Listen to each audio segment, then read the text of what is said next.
First and foremost, I want to give all honor, praise, and glory to our Heavenly Father, Yahweh, also the true Holy Back beside the King of Kings, royalty himself, Yahweh Shah, Amashiach, also the Final Father, True Father, One West. This is Father King's coming back at you yet with another lesson. And before I go far in this lesson, the lesson intended to the 12 tribes of Israel, which consist of the so-called African Americans, blacks, the so-called Native American Indian descent, and so-called Latino and West Indian descent.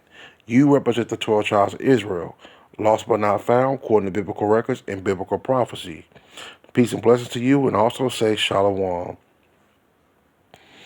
I'm going to title this lesson, Another Form of Slavery.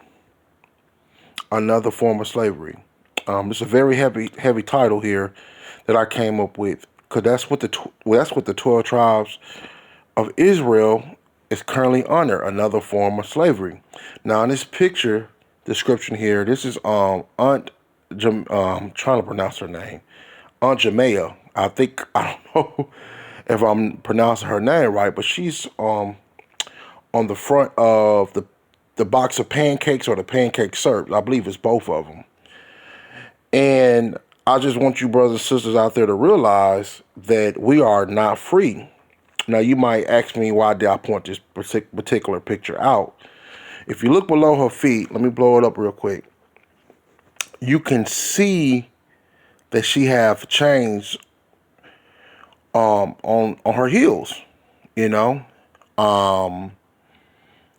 that during the time of slavery, we had no freedom to go and do as we please. And another form of slavery is we became more destroyed when those chains came off of us. And that same model picture of Aunt Jemima, the pancake syrup lady, they made millions off of her image, and she getting none of the proceeds of that. And she came up with the invention. I believe she actually invented the syrup and the ingredients to make the original pancakes that everybody enjoy today. Let's get a couple of scriptures on the conditions that we are currently in as a people. This is Deuteronomy 28 chapter verse 48. It says, "Therefore shalt thou serve thy enemies which the Lord shall send against thee, in hunger, and in thirst, and in nakedness, and in want of all things. And he shall put a yoke of iron upon thy neck." You can see that right here. Let me blow it up so you guys can see it. The chains around her ankles here.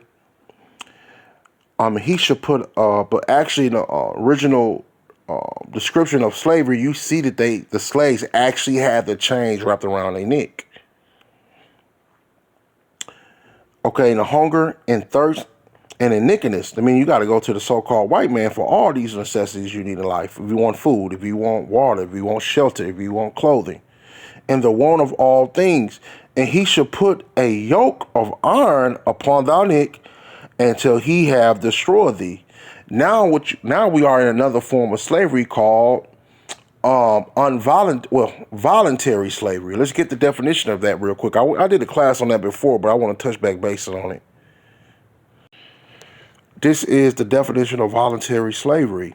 Voluntary slavery in theory, in theory, is a condition of slavery entered into at a point of voluntary consent, meaning that, okay, voluntary consent means you attach to like another form of slavery, meaning that, for example, you don't have to go to work, but you have to go to work, meaning that your bills won't get paid if you don't punch a 9-to-5 job. Your utilities won't be paid. Your mortgage won't be paid, or your rent won't be paid, and you'll be outside. Is that really freedom? It's another form of slavery, and it's called voluntary slavery. Voluntary slavery, in theory, is a condition of slavery entered into a point of voluntary consent, and it's distinguished from involuntary slavery, where an individual is forced to a period of servitude, meaning that's what they did to us when we came over here. We came over here involuntary enslaved, and now they got us in the form of voluntary slavery, to the point where they attach a social security number to your name along with debt, like debt slaves. Like you have to pay for your mortgage, you have to pay for your rent, pay for your credit card. Credit card bills is another form of a debt slave, meaning you had to go back to work to pay those loans and debts off. And in actuality, the whole world was made for our sake. You know what I mean? And think about all the countless inventions that we made during the time of history, and we get none of the credit for, because the slave masters they control the slave patents. I mean, they control the patent office, which what gives you royalties and principles for the inventions you created. And the so-called white man, which is Esau Edom, he controlled that back during the 1800s and the 1700s. So a lot of inventions that was created, that our people made, they get none of the credit for it. And Esau got his name on it. So if you own an invention or create an invention back then, your slave master will have that invention.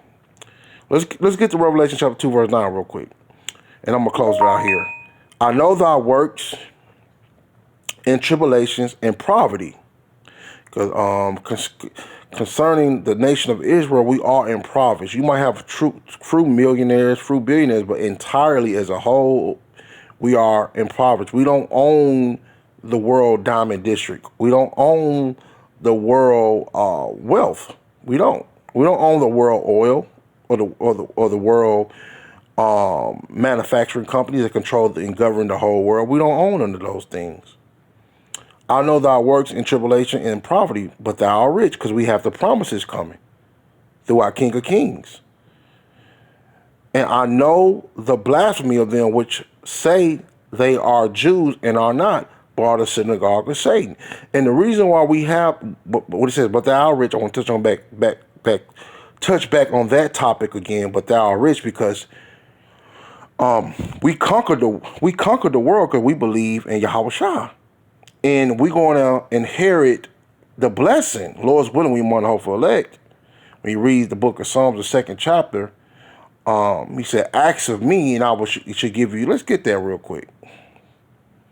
Psalm chapter 2, verse 8. Ask of me and I should give thee the heathen for thy inheritance and the othermost parts of the earth for thy possession. So that's what it means that thou art rich. Because when Yahweh shall return, the King of Kings return, he's going to give us that blessing that we are among the hopeful elect. And we're going to inherit the world with that.